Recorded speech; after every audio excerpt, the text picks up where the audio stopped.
राज्य घटनेचा या राकेश किशोरचं करायचं काय? या राकेश किशोरचं करायचं काय? धन्यवाद. आज या ठिकाणी आपल्या संगमनेर तालुक्याच्या वतीने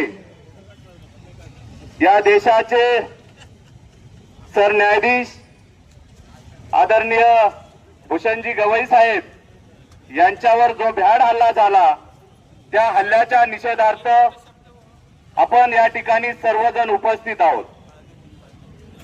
या ठिकाणी आपण बघितलं हल्ला होण्याच्या काही दिवस अगोदरच भूषणजी गवई यांनी सांगितलं की हा देश कायद्याने चालेल, हा देश कोणाच्या सांगण्यावरून चालणार नाही.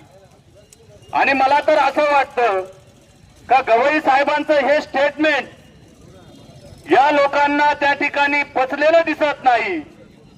कारण हा देश घटनेवर चालणारा देश आहे आणि या देशामध्ये जर परिस्थिती बघितली तर सध्याची परिस्थिती अतिशय चुकीची दिसते आहे.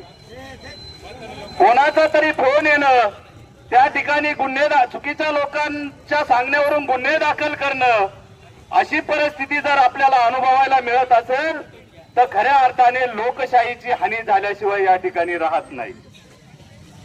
आज गवई साहेबांवर हल्ला म्हणजे लोकशाहीवरचा हल्ला आहे, त्या ठिकाणी राज्य घटनेवरचा हल्ला आहे आणि या घटनेचा निषेध करणं हे आपलं सर्वांचं कर्तव्य तर आहेच.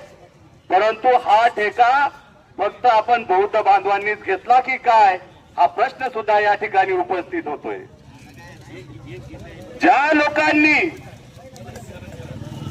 या महाराष्ट्राचं आराध्य दैवत छत्रपती शिवाजी महाराज, ज्यांना एक आदर्श व्यक्तिमत्व या महाराष्ट्रामध्ये आपण देशामध्ये मानतो, त्यांना सुद्धा शूद्रातील शूद्र म्हणून गणवलं गेलं, त्यांचा सुद्धा अवमान या ठिकाणी करण्यात आला.